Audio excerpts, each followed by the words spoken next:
What's happening, folks? My name is Lucius Matia, aka the Poor Philanthropist. I was out in Sierra Leone, Freetown, West Africa, just working on a non-profit organization, working with some kids, some school kids, trying to help with bringing some resources to their development. And on these occasions, you guys are going to see we're traveling to the kids' homes and to see their environment. We're doing a little case study. This one kid that we're going to right now, his name is Ishmael Toure. I'm speaking with his father right now, who came to collect us down the hill to go to their home. Walking up with him, we're just having a brief conversation. I'm giving him the inputs or the insight rather, the insight on things, on what the organization is, what we're trying to do. And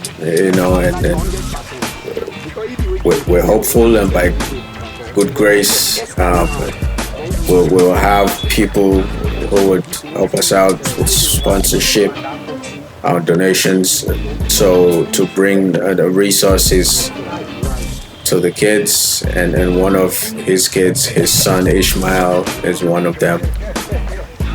Just walking up the hill here. It's a very, very tough hill.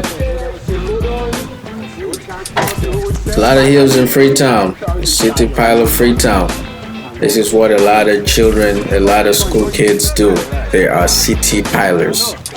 They walk to school a lot. We call them city pilers. I was a city pilot too. I walked to school every day, roughly,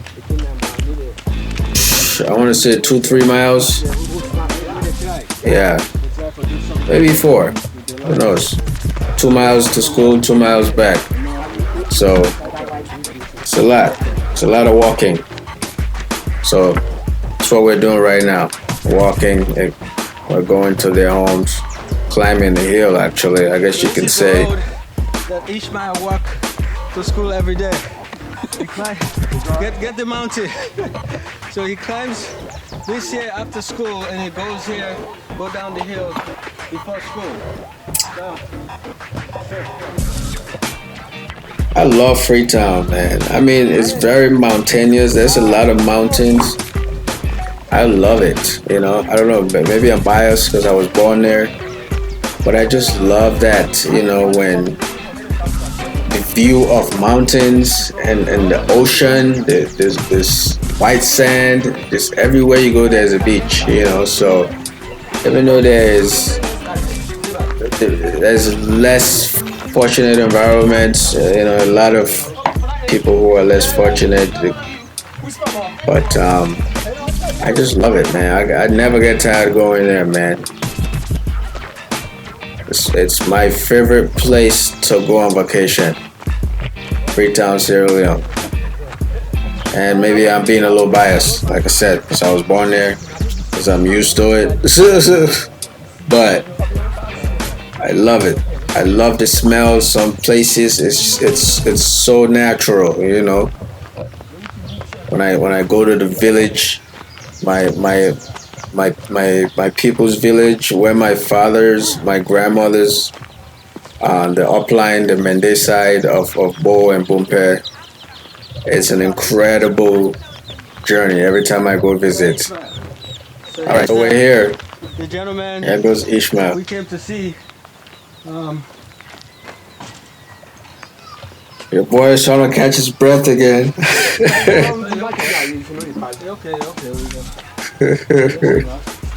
These heels are no joke. So what's in the one more time? Yeah, bad one. One more time. Meaning kind of children. And at the time she will be calling them small. Yeah, she tells me, let's go sit down so I can rest. He's not lying, and I did not turn it down. I will take a seat. School, eh? Okay. I will take a seat, man. I'm breathing kind of hard. Just record. Just record so no more. So just so I can talk to you small. Yeah. Catch me, bro. It's funny now. I was a serious incline.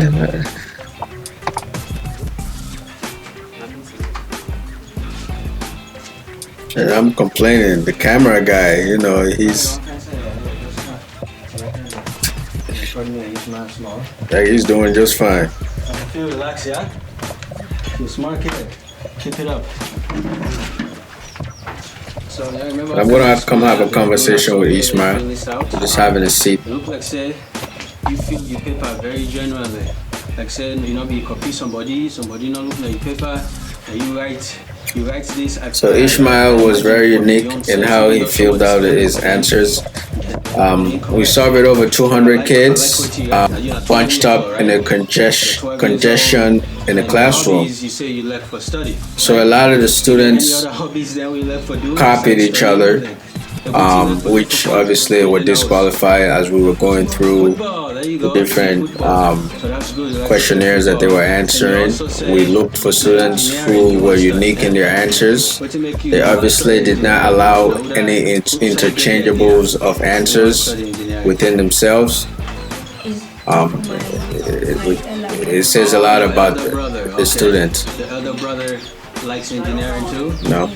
And Ishmael wants to be an engineer. So when I was reading the papers, I was imagining some of my good close friends in the States, which I believe Aaron and Mac, they were engineer majors, and I was just thinking, like, I would, my ultimate goal in the future is if I could give this kid that same opportunities that I had in the States, or that my buddies, Aaron and Mac, that they studied engineer, it would just make my world, like that kind of stuff makes me happy, but only time will tell, Interact with your colleagues then.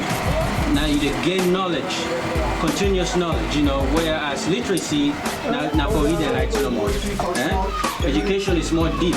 It's more deep, it makes you smarter, it makes you reason. So that's just having a conversation, difference between literacy and education. One more question here. Funnily enough, you'd be surprised, a lot of adults here in the United States do not know the difference between literacy and education. So, but some of these kids did, they may not know how to distinguish the two, but they knew what they meant, Okay, that's good. And then you want to be an engineer, so that's fantastic.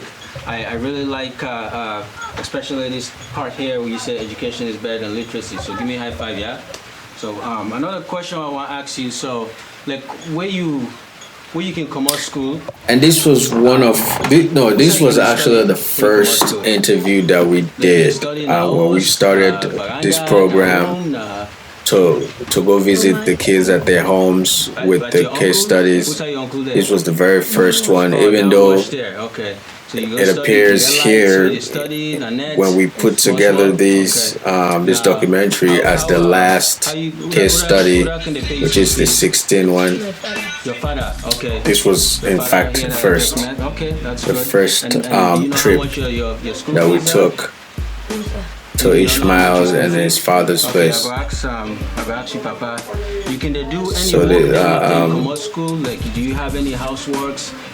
the strategy we took, this was where it was first put to practice. Fresh water. You learned out your uniform. When you come from school. So when he comes home from school, we're having a conversation. I like to ask each student what they do after school. He goes to fetch water, wash uniforms. It's very typical for these kids, 13, 12 years old, 11 years old, 14. We did that. I did that, and it's the culture in not just Sierra Leone, Africa in general. And if I could speak for other regions outside of Africa that's the developing world, I'm sure they are very similar as well. I mean, we're all similar in many ways. Cultures might be different, but many things are very common in human nature. Some books. So we're just having this, some toothpaste, toothbrush, trying to tell him that I'm trying to help them in the future. I hope that they can help me by doing well with their studies. That's it. That's all we're looking for. They are coming in mid-January, okay? Now, moving forward, generally, that's what our parents really want from us. For those of us who are fortunate, is that when you go to school, you perform. You bring home very exceptional report cards, performance grades. So that's all and if you keep up the good work, I'm looking forward in these kids to show that they can perform well, to make sure that the resources we're trying to gather to bring to their cause is going to be put to use well, and we're not just trying to support school students who are not going to be up to par. It's very important that we are planning on tracking these kids. We are going to monitor these kids, and we're going to update our sponsors who will be engaging with us and supporting us. It's important that you show results. And everything that I'm doing, I just don't want to do it in vain. That's why I chose education. I want to see progress. I just don't want to bring products to people. In the long run, that's not really going to help them. Handouts don't help people in the long run. It's good when you need it for survival, obviously, but education will help you help your country, it will help you help others, it will help you help your family, and so on and so on. So, this is facts.